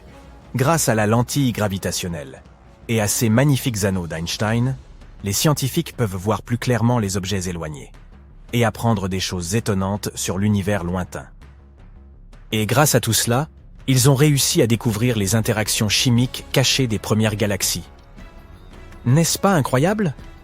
Les scientifiques sont franchement emballés par cette découverte. Ils ne s'attendèrent pas à trouver des molécules organiques aussi complexes dans une galaxie aussi incroyablement lointaine. Et qui sait, ce n'est peut-être que le début d'une passionnante épopée cosmique. Alors, gardez les yeux rivés sur les étoiles, chers explorateurs de l'espace. L'univers est plein de surprises, et qui sait quelles autres découvertes époustouflantes nous y attendent. On ne peut qu'espérer en apprendre encore davantage à l'avenir. Imagine un être si puissant qu'il pourrait aspirer des galaxies entières, si mystérieux qu'il serait invisible à l'œil nu, et si impressionnant qu'il pourrait plier l'étoffe même de l'espace et du temps. Je te présente ma mère. Mais non, je plaisante. Il s'agit en réalité de l'ultime super-héros de notre univers, l'étoile Trou Noir. Mais qu'est-ce que c'est exactement? Nous allons voir ça. L'univers est rempli de merveilles, et cette étoile est l'une des plus impressionnantes d'entre elles. Sa force supermassive est capable de bousculer les lois de la physique, une véritable énigme que les scientifiques doivent encore élucider. Pas étonnant qu'elle fascine les auteurs de science-fiction. Une étoile trou noir, ou quasi-étoile, est une étoile hypothétique extrêmement massive et lumineuse qui pourrait avoir existé au commencement de l'univers. Selon nos calculs, elle brillait autant qu'une petite galaxie. Mais contrairement aux étoiles modernes, elle n'était pas alimentée par la fusion nucléaire. Son énergie provenait de la matière que le trou noir qu'elle possédait en son cœur aspirait. Et oui, tout comme un trou noir normal, ces étoiles avaient le pouvoir d'aspirer tout ce qui s'en approchait. des étoiles, de la poussière et même des galaxies. Mais comment est-il possible qu'une étoile naisse d'un trou noir? Et comment pouvait-il coexister? Voyons d'abord comment naissent les trous noirs en général. Tout commence par une étoile supermassive, c'est-à-dire une étoile faisant plusieurs fois la masse de notre Soleil. Cette étoile géante brûle intensément et brille de la lumière d'1 million de soleils. Hélas, elle finit par manquer de carburant. À la fin de sa vie, elle émet un énorme boom, une puissante explosion capable d'éclipser une galaxie entière. Ce type d'explosion porte le nom de supernova. Lors de ce boom, les couches extérieures de l'étoile partent dans tous les sens, tandis que le noyau se voit écrasé par sa propre gravité. Si le noyau est suffisamment lourd, il continuera à s'effondrer jusqu'à devenir un trou noir. Et celui-ci, par conséquent, naîtra. Et non, il n'a pas besoin de couches. Ce monstre cosmique grandira à partir de maintenant en avalant tout ce qui s'approche de lui. C'est en gros ce qui se passe actuellement dans notre univers, avec les étoiles supermassives. Mais les quasi-étoiles dans tout ça? La formation d'une quasi-étoile n'a pu avoir lieu qu'au début du développement de notre univers, avant que l'hydrogène et l'hélium ne se fassent contaminer par des éléments plus lourds. Pour cette raison, les quasi-étoiles présentent une caractéristique importante. Elles sont gigantesques, si énormes qu'il est littéralement impossible de les imaginer. Il est possible qu'elles aient été plus grandes que les plus grandes étoiles modernes connues, comme VY Canis Majoris et Stephenson 218. Pas étonnant qu'elles soient si effrayantes. Elles naissaient de proto-étoiles, qui étaient parmi les premières étoiles de l'univers, les arrière-arrière-grands-pères de... tout. Imagine maintenant une proto-étoile si massive que son cœur finisse par s'effondrer en un trou noir, comme nous l'avons décrit précédemment. Mais la différence essentielle, c'est que lors d'une supernova classique, les couches extérieures de l'étoile sont emportées par toute l'énergie libérée. En revanche, avec une quasi-étoile, 16 couches extérieures ont une masse suffisante pour absorber cette énergie et rester en place. Qu'obtient-on au final? Une étoile avec, en son cœur, un trou noir pesant entre 1000 et 10 000 masses solaires. Cette quasi-étoile est environ 14 000 fois plus grande que notre Soleil. C'est la plus grosse étoile que nous connaissions à ce jour. Ce titan céleste ont des propriétés assez folles. Lorsqu'un trou noir se formait au centre d'une proto-étoile, elle se mettait à dégager des tonnes d'énergie. Cette énergie contribuait à équilibrer sa force de gravité, comme avec les étoiles à fusion nucléaire. Elle devenait alors si lumineuse qu'elle ressemblait à une petite galaxie. Ces étoiles avaient une durée de vie assez courte, de l'ordre de 7 millions d'années. À titre de comparaison, notre Soleil a environ 4,5 milliards d'années, et il n'en est qu'à la moitié de sa vie. Au cours de cette brève période, le trou noir atteignait une taille située entre 1000 et 10 000 fois celle de notre Soleil. On pense aussi que les quasi-étoiles étaient très chaudes, avec des températures dépassant les 9700 Celsius. Mais en vieillissant, elles commençaient à se refroidir, et leurs couches extérieures devenaient transparentes. Finalement, leur température n'était plus que d'environ 3800 Celsius. À ce moment, c'en était fini de nos quasi-étoiles. Elles ne pouvaient pas survivre à cette température. Elles se dissipaient donc, laissant derrière elles des trous noirs de masse intermédiaire. Bon, malheureusement, à l'heure actuelle, il n'existe aucune preuve concrète de l'existence de ces quasi-étoiles. Elles auraient seulement existé il y a très très longtemps. Peut-être s'agissait-il d'étoiles dites de population 3, qui sont extrêmement rares et difficiles à détecter. Et il est très peu probable qu'elles existent encore aujourd'hui en raison de leur durée de vie très brève. 7 millions d'années, c'est court. Alors pourquoi les scientifiques croient-ils à l'existence de ces quasi-étoiles? Parce qu'ils cherchent à expliquer comment des trous noirs supermassifs ont pu se former si tôt dans l'histoire de l'univers. On les trouve au centre de la plupart des galaxies. Mais comment ces monstres se sont-ils développés si rapidement? Après tout, il faut énormément de temps pour qu'un petit trou noir se transforme en un trou noir supermassif. C'est de là que vient l'idée des quasi-étoiles. Ces étoiles ne sont pas simplement des titans destructeurs. Elles sont les championnes de la gravité. Elles peuvent plier et déformer n'importe quoi à leur guise. Voilà pourquoi, si elles ont réellement existé, on pense qu'elles ont joué un rôle crucial dans l'évolution des galaxies. Elles auraient tout contribué à façonner l'univers tel que nous le connaissons. Les trous noirs de taille intermédiaire qu'elles ont laissés derrière elles seraient finalement devenus les trous noirs supermassifs qui sont au centre des galaxies. Mais nous n'avons pas encore résolu ce mystère cosmique. La détection des étoiles trous noirs s'apparente à la recherche d'une aiguille dans une botte de foin. Sauf qu'au lieu d'une aiguille, il s'agit d'un objet invisible et mystérieux, et qu'au lieu d'une botte de foin, il s'agit de la vaste étendue de l'espace. À l'aide d'une technologie assez avancée et de beaucoup de matière grise, nos scientifiques tentent cependant de trouver des réponses. Voici quelques éléments qui peuvent nous aider. Tout d'abord, les ondes gravitationnelles. Ce sont des sortes d'ondulations dans l'étoffe de l'espace-temps causées par le mouvement d'objets massifs. Albert Einstein les a prédites au XXe siècle, mais elles n'ont été détectées qu'en 2015, alors que des scientifiques observaient une collision entre deux trous noirs. Cette découverte nous a appris que les trous noirs peuvent fusionner et qu'ils constituent une source puissante d'ondes gravitationnelles.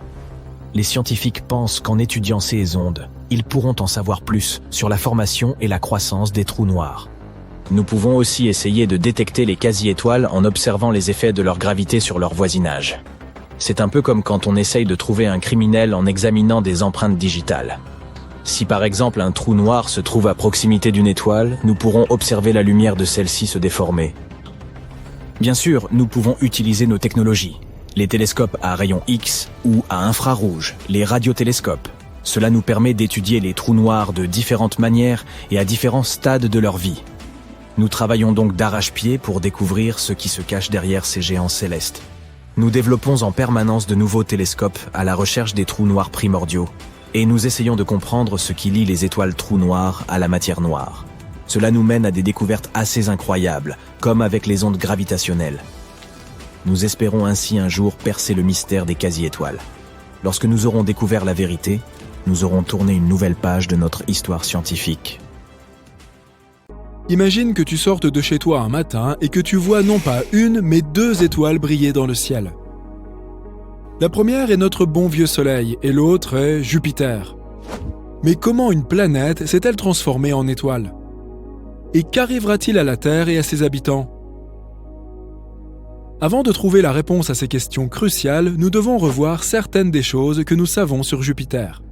La plus grande planète du système solaire est une géante gazeuse, ce qui signifie qu'elle est principalement constituée de gaz. En raison des différences de pression et de température, ces gaz se séparent en différentes couches. C'est ainsi que se forment les bandes rouges et blanches que l'on peut clairement observer au télescope depuis la Terre. Les températures à la limite de l'atmosphère de Jupiter sont insensées. Elles peuvent atteindre jusqu'à 720 degrés Celsius. La planète exerce également une immense attraction gravitationnelle. En 1995, la sonde Galileo a atteint l'atmosphère de Jupiter et l'a fendue à une vitesse de 170 000 km/h. Elle a subsisté à ces températures brûlantes et a entamé sa descente. Elle a continué d'avancer même lorsque les températures ont brusquement chuté et que la pression ainsi que la vitesse du vent ont augmenté drastiquement. Mais 58 minutes et 156 km après le début de l'exploration, les choses se sont gâtées. La pression équivalente à celle de 23 atmosphères terrestres et les températures toujours plus élevées ont eu raison de la sonde, qui a fondu avant d'être entièrement vaporisée sous l'effet de cette chaleur extrême. Si Jupiter décidait soudain de poursuivre sa croissance, elle deviendrait probablement une étoile. Et sa composition permettrait à cette planète de le faire sans problème. Il y a très longtemps, Jupiter a absorbé la majeure partie de la matière restante après la formation de notre Soleil. C'est ainsi qu'elle s'est retrouvée avec plus du double de la masse combinée de tous les autres corps du système solaire. Les composants de la planète sont les mêmes que ceux d'une étoile, principalement de l'hydrogène et de l'hélium. Mais Jupiter n'est tout simplement pas assez massive pour s'enflammer. Et si c'était le cas ? Elle se transformerait alors en un tout autre type de corps céleste, très probablement une naine brune. Dans un tel scénario, elle aurait un effet mineur sur les orbites des planètes de notre système, car les naines brunes sont plus massives que les planètes, mais pas autant que les autres étoiles. Une naine brune a généralement une masse comprise entre 13 et 80 fois celle de Jupiter, et elle ne peut devenir une étoile que si la pression dans son noyau est suffisamment élevée pour déclencher une fusion nucléaire. Imaginons que ce soit le cas, et que Jupiter soit devenu une véritable étoile. Une naine rouge par exemple. Les naines rouges sont des étoiles dont la masse est comprise entre 7,5 et 50% de la masse de notre Soleil. Les naines rouges sont également plus chaudes que les naines brunes. Leur température peut atteindre les 3500 degrés. Notre Soleil, en comparaison, a une température de près de 5500 degrés. Cela signifie donc que la naine rouge nouvellement formée sera beaucoup moins lumineuse que ne l'est le Soleil. Par ailleurs, la naine rouge Jupiter pourrait empêcher les planètes internes de poursuivre leur orbite, car elles ne parviendraient plus à trouver un équilibre entre les forces gravitationnelles des deux étoiles. Les planètes se rapprocheraient soit du Soleil, soit de la naine rouge nouvellement formée. Si la Terre choisissait la première option, les températures folles de notre étoile principale éradiqueraient vraisemblablement tous les êtres vivants de la surface terrestre. Dans le second cas, nous serions probablement congelés, car Jupiter, en tant que naine rouge peu lumineuse, ne serait pas en mesure de nous réchauffer suffisamment. Mais il pourrait exister une autre option. Les planètes intérieures pourraient être carrément éjectées du système solaire. Si Jupiter était une étoile, elle augmenterait considérablement la quantité de radiation reçue par la surface de notre planète. Notre atmosphère devrait nous protéger à la fois des radiations provenant du Soleil et de celles de Jupiter. Les naines rouges sont notoirement actives. C'est pourquoi Jupiter, tout comme le Soleil, connaîtrait très probablement de fréquentes éjections de masse coronale. Il s'agit d'un terme scientifique pour décrire les grands nuages de plasma chargés d'électricité qu'une étoile libère à une vitesse fulgurante. Aujourd'hui encore, Jupiter a un impact significatif sur notre planète. La géante gazeuse est environ 318 fois plus grosse que la Terre. Cela signifie également qu'elle exerce une force d'attraction considérable sur notre propre planète. Sa gravité peut entraîner des changements dans notre orbite et des variations climatiques tous les 400 000 ans environ. Lorsque l'influence de Jupiter est la plus forte, la Terre connaît généralement des hivers plus froids, des étés plus chauds et des périodes d'humidité et de sécheresse plus intenses. De plus, si Jupiter se transformait en naine rouge, sa caractéristique la plus visible pourrait bien disparaître pour de bon. Je veux bien sûr parler de la grande tache rouge. Il s'agit d'une tempête colossale qui fait rage dans l'hémisphère sud de la géante gazeuse. Sa partie la plus haute s'élève à plus de 8 km au-dessus du sommet des nuages environnants. Cette seule tempête est presque 2 fois plus grande que notre planète.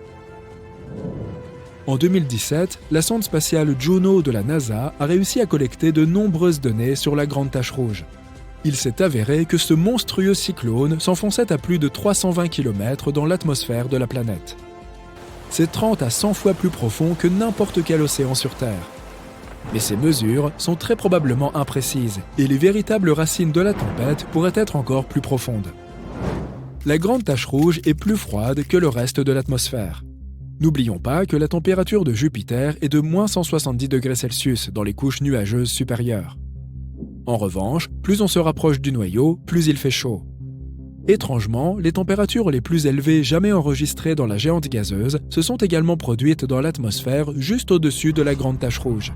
Elles étaient plus élevées que la température de la lave sur notre planète. Les astronomes pensent que les turbulences provoquées par la tempête pourraient produire des ondes gravitationnelles et sonores responsables de cette surchauffe. Mais la tempête elle-même est plus chaude en bas qu'en haut. Cela fait plus de 150 ans que l'on observe le tourbillon en mouvement sur Jupiter.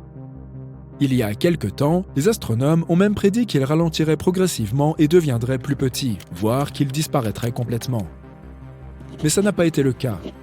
Après avoir analysé toutes les données recueillies à l'aide du télescope spatial Hubble, les chercheurs ont été déconcertés de découvrir que les vents à la périphérie de la tempête avaient en fait accéléré. La vitesse du vent aux limites extérieures peut atteindre la vitesse stupéfiante de 640 km/h. C'est plus rapide que les tornades terrestres. En revanche, si tu te trouvais au centre de la grande tache rouge, tu ne serais pas si impressionné. Les vents y sont beaucoup moins forts. Et maintenant, on a un autre scénario pour toi. Et si Jupiter entrait en contact avec la plus petite étoile que nous connaissions? À présent, ces deux corps spatiaux se trouvent sur une trajectoire de collision. Et, gros spoiler, la Terre elle-même pourrait ne pas survivre à une telle rencontre. Voici donc cette minuscule naine rouge. Elle a plus ou moins la taille de Saturne et sa gravité est environ 300 fois supérieure à celle de notre planète. Elle flotte normalement à quelques 600 années-lumière de la Terre, dans un système d'étoiles binaires. Mais aujourd'hui, pour une raison incongrue, elle a transgressé toutes les lois de l'univers et se précipite vers la plus grande géante gazeuse de notre système solaire. Bien que ce visiteur de l'espace soit plus petit que Jupiter, sa masse est bien plus importante, et sa force gravitationnelle commence bientôt à attirer la géante gazeuse. La chaleur dégagée par la naine rouge, associée à sa puissante gravité, fait grossir Jupiter. L'atmosphère de la planète se met à gonfler parce que les gaz qui la composent se réchauffent et se dilatent. Enfin, l'atmosphère de Jupiter commence à s'échapper dans l'espace en direction du visiteur stellaire. Quelque temps plus tard, les gaz qui s'échappent forment un anneau brillant et chaud autour de la naine rouge. C'est une vue terrifiante, comme si un trou noir, très lumineux, était apparu au beau milieu du système solaire. L'étoile continue de déchirer Jupiter, dévorant peu à peu la géante gazeuse. Et bientôt, la naine rouge l'engloutit complètement. Hélas pour elle, Jupiter n'a eu aucune chance. À la place de la géante gazeuse, nous avons maintenant une naine rouge entourée d'un anneau de gaz ardent. Et nous savons déjà à quel point cela risque de mal se terminer. Enfin, le mieux, c'est que ce scénario relève entièrement de la fiction. Ouf, ce n'est pas plus mal. Si tu as déjà vu des photos prises depuis un vaisseau spatial ou depuis la Station spatiale internationale et qui montrent des corps célestes éclairés par le Soleil, comme la Terre ou la Lune, tu as peut-être remarqué quelque chose qui cloche. L'espace semble trop vide. Il manque un magnifique arrière-plan rempli d'étoiles. Il semble qu'il serait très ennuyeux d'aller observer les étoiles directement depuis l'espace, puisque le ciel est toujours si sombre. Pendant la journée, le ciel au-dessus de nos têtes est bleu à cause de la diffusion de la lumière. Cela se produit lorsque la lumière du Soleil traverse l'atmosphère. Mais situé sur la Lune ou ailleurs dans l'espace, il n'y a pas d'atmosphère pour diffuser cette lumière. C'est pourquoi le Soleil semble toujours noir. Mais cela ne veut pas dire qu'il y a moins de lumière. Si tu jetais un coup d'œil à travers un hublot de la station spatiale, tu verrais autant de lumière solaire directe que si tu regardais par la fenêtre de ton appartement pendant une journée sans nuages, peut-être même plus. Lorsque tu prends une photo par une journée ensoleillée, tu utilises probablement une courte exposition, ainsi que le réglage d'ouverture étroit de ton appareil photo. De cette façon, seule une courte rafale de lumière entre dans l'objectif. Le même principe s'applique lorsque nos pupilles se contractent à la lumière du soleil pour ne pas avoir à gérer une trop grande quantité de lumière.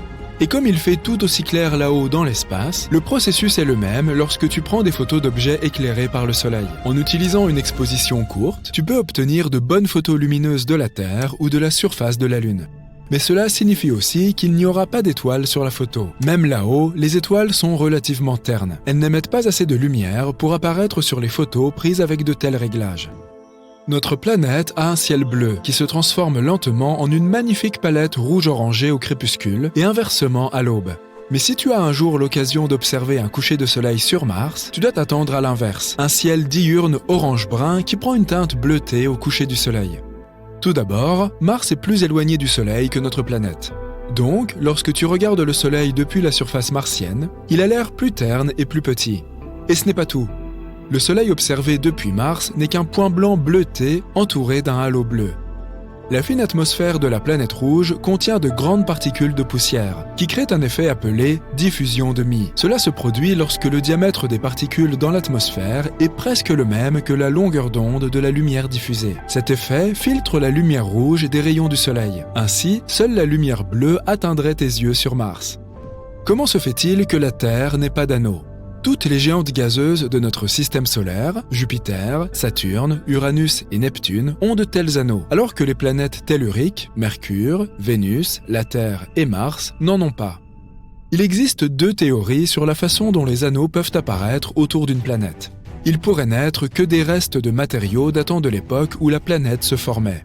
Ou bien ils pourraient être les restes d'une lune qui a été détruite par une collision avec un corps spatial ou déchirée par la forte attraction gravitationnelle de sa planète mère. Les géantes gazeuses se sont formées dans les régions extérieures de notre système solaire, tandis que toutes les planètes telluriques se trouvent dans la partie intérieure. Alors, peut-être que les planètes intérieures étaient mieux protégées des collisions potentielles qui auraient pu former leurs anneaux. Il y a aussi plus de lunes dans les régions extérieures de notre système solaire, ce qui pourrait être une autre raison pour laquelle les planètes qui s'y trouvent ont des anneaux. De plus, les planètes plus grosses ont une gravité plus forte.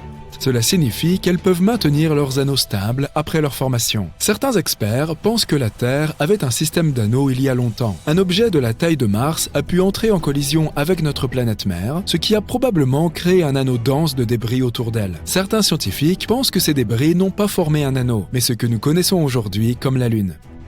Une planète géante se cache probablement au bord du système solaire, bien au-delà de Neptune. Les scientifiques ont baptisé ce mystérieux monde hypothétique la planète 9. Si elle existe vraiment, elle est probablement similaire à Uranus ou Neptune et 10 fois plus massive que notre planète. Elle tourne probablement autour du Soleil, mais dans les confins du système solaire, environ 20 fois plus loin que Neptune. Une autre théorie intéressante stipule que la planète 9 pourrait en fait être un trou noir de la taille d'un pamplemousse, qui déforme l'espace comme le ferait une grande planète.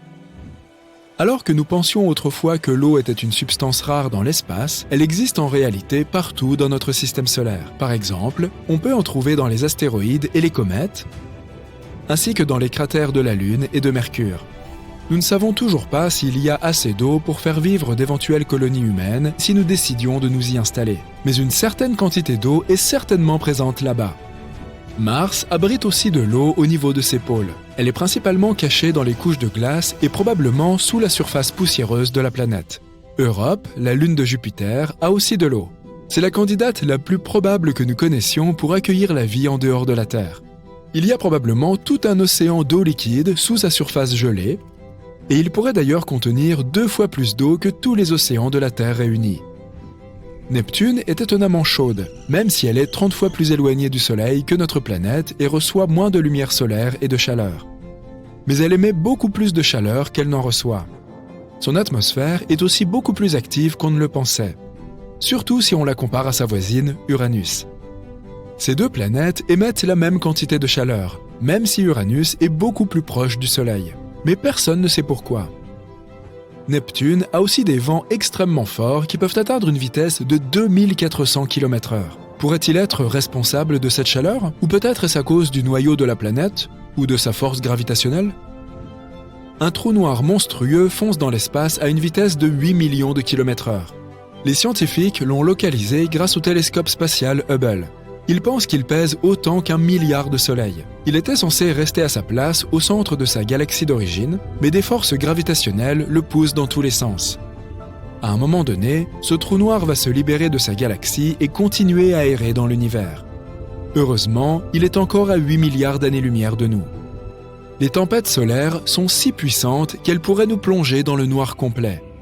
En juillet 2012, la tempête solaire la plus puissante des 150 dernières années a manqué la Terre de peu. Les éjections de masse coronale, ou CME, sont de grandes bulles de gaz ionisées. Elles ont traversé notre orbite à l'époque. Si elles avaient eu notre planète pour cible directe, nous aurions fait face à de la matière solaire fonçant vers la Terre, endommageant les ordinateurs et provoquant des pannes de courant qui auraient duré des mois. Une tempête solaire surprise nous a frappé le 25 juin 2022. Un photographe a même réussi à capturer de superbes aurores lumineuses qui ont traversé le ciel de l'aube à Calgary, au Canada, et qui ont duré 5 minutes. Elles ont été provoquées par la tempête. Les étoiles vampires existent vraiment. Elles font partie d'un système d'étoiles binaires, et elles peuvent littéralement aspirer la vie de l'autre étoile du système, afin de continuer à brûler plus longtemps. Le principe est simple. Une étoile plus petite et de plus faible masse vole le carburant hydrogène de sa sœur pour augmenter sa propre masse. Cette étoile vampire devient alors plus chaude. De plus, sa couleur passe au bleu vif. Ainsi, elle a l'air beaucoup plus jeune. La couleur de l'univers est surnommée l'AT cosmique. La lumière provenant des galaxies et des étoiles qui s'y trouvent, ainsi que des nuages de gaz et de poussière dans l'univers observable, a une couleur spécifique. C'est une teinte ivoire assez proche du blanc. L'univers est beige car il y a davantage de zones qui produisent de la lumière verte, jaune et rouge que de zones qui émettent du bleu. Lorsque vous regardez le ciel nocturne, il semble qu'il ne se passe pas grand-chose là-haut et que les étoiles scintillent toujours au même endroit. Pendant des milliers d'années, les astronomes se sont fiés à l'idée que les lumières dans le ciel étaient immuables. Les marins guidèrent leurs navires en utilisant des schémas stellaires fixes. On y trouve également les contours exacts des constellations que nous observons aujourd'hui, et les astronomes les ont identifiées il y a longtemps. Il semble impossible qu'un jour nous nous réveillions et ne puissions tout simplement plus voir certaines étoiles. Ou est-ce vraiment possible? Une équipe de chercheurs, celle des disparitions et apparitions de sources au cours d'un siècle d'observation, ou VASCO, a étudié le ciel pour analyser comment se passent les choses au sein des étoiles. Les astronomes ont obtenu les données du satellite Gaia de l'Agence spatiale européenne et ont comparé les informations d'il y a 70 ans à celles d'aujourd'hui pour voir comment le ciel avait changé. Pour le constater, ils ont dû utiliser à la fois des télescopes modernes et anciens. Et quelque chose de vraiment intéressant s'est produit là-haut. Plus de 700 étoiles des anciennes cartes manquaient à l'appel. Si une étoile disparaît, plusieurs théories pourraient s'appliquer. Mais c'est plus difficile lorsque des centaines d'entre elles disparaissent en même temps. Est-ce que nos données étaient erronées ou ces étoiles étaient-elles trop faibles pour être détectées? Non. Cette option a été rapidement écartée, car ces étoiles faisaient clairement partie de leurs observations précédentes. Ainsi, la première chose qui vient à l'esprit lorsque l'on parle de la disparition des étoiles est qu'elles ont atteint le point où elles ont terminé leur vie. Vous pouvez prendre les étoiles les plus massives de toutes, et nous parlons de celles qui sont bien plus lourdes que notre Soleil, lesquelles subissent des changements brutaux lorsqu'elles arrivent en bout de course. C'est ce que nous appelons aussi une supernova. Il s'agit d'une explosion puissante qui brille ensuite pendant de nombreux mois. Et elle demeure visible même à travers des centaines de millions d'années-lumière de distance. Mais c'est là tout l'intérêt. Vous en voyez les traces, contrairement à ce qui se passe ici. Pourrait-il s'agir d'une supernova défaillante? Cela signifierait que l'une d'elles a peut-être implosé, se sera transformée en trou noir et aura consommé les restes de l'astre depuis l'intérieur, sans provoquer de puissantes explosions. Mais personne n'a mentionné de signe d'activité d'un trou noir près de ces étoiles. Et si les étoiles étaient devenues moins visibles à cause de la poussière ou du gaz autour d'elles? C'est quelque chose qui peut facilement se produire, car la poussière et le gaz interstellaire nous masquent les objets éloignés. Mais il n'y avait pas là de traces de concentration inhabituellement élevée de poussière ou de gaz. Rien ne les a détruites non plus. Les chercheurs auraient remarqué quelques traces si une telle chose s'était produite. De plus, ces étoiles manquantes ne se trouvaient pas toutes dans le même secteur, ce qui signifie qu'elles n'ont probablement pas toutes connu la même issue fatale. De plus, les étoiles ne se trouvaient pas toutes au même stade de leur vie. Il n'est donc pas possible qu'elles aient toutes été proches de leur fin juste par hasard. Elles n'étaient pas particulièrement jeunes ou anciennes, et elles n'avaient pas toutes la même taille et la même luminosité. À un moment donné, il a même pu sembler que ces étoiles n'avaient pas disparu à cause d'événements naturels. Peut-être était-ce lié à d'autres formes de vie qui pourraient en se trouver quelque part là-bas dans l'espace. Peut-être que c'est là l'une des façons de les rechercher. Nous pourrions tomber sur des civilisations secrètement établies sur d'autres planètes, si nous observions attentivement le comportement des étoiles, surtout celui de celles que nous ne pouvons pas expliquer.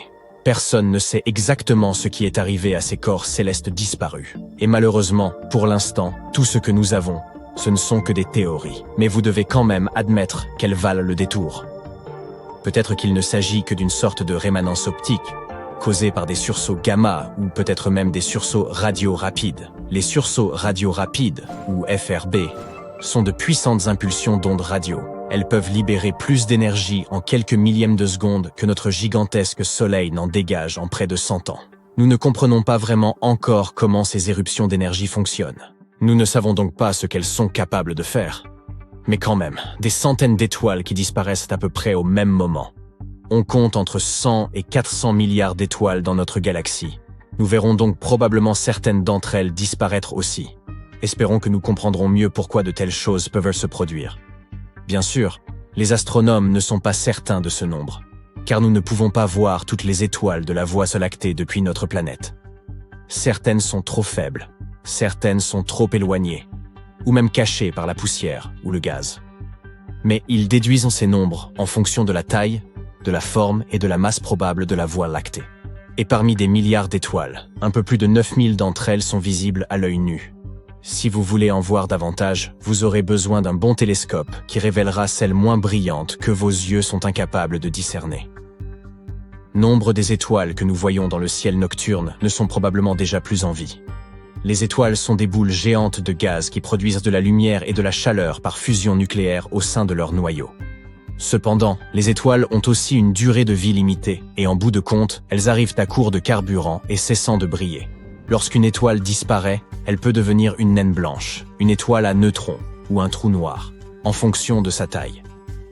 Les scientifiques ont découvert que certaines des étoiles que nous voyons dans le ciel nocturne étaient trop vieilles pour briller encore.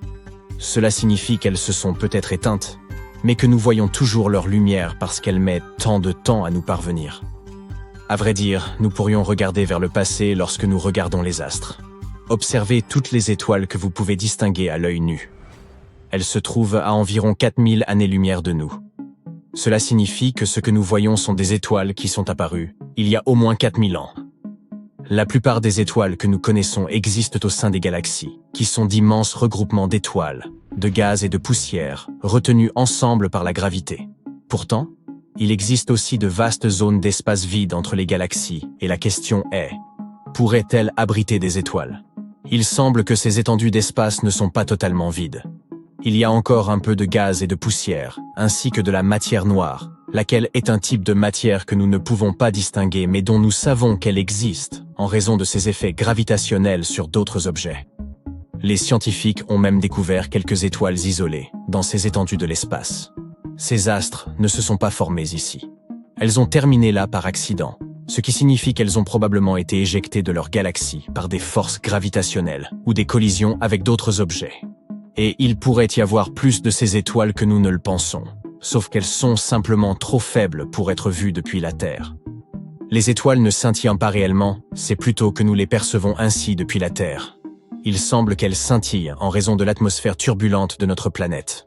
La lumière d'une étoile doit traverser de nombreuses couches de l'atmosphère. Chaque couche n'est pas également dense, ce qui fait dévier légèrement la lumière et lui fait changer de couleur et d'intensité. Il existe une étoile nommée Sirius qui scintille, brille et étincelle parfois tellement que certaines personnes ont même tendance à la signaler comme un objet volant non identifié. C'est parce que Sirius est très lumineuse et est souvent basse dans l'horizon, ce qui signifie qu'elle subit davantage ses effets propres à l'atmosphère terrestre. Lorsqu'ils sont dans l'espace, les astronomes et les astronautes qui observent les étoiles de là-bas ne les voient pas scintiller. Vous voulez entendre quelque chose de cool? Vous, moi, vos amis et le reste de l'humanité, nous sommes tous faits de poussière d'étoiles. Les éléments qui composent nos corps humains et toute vie sur Terre ont été formés à l'intérieur de celle-ci.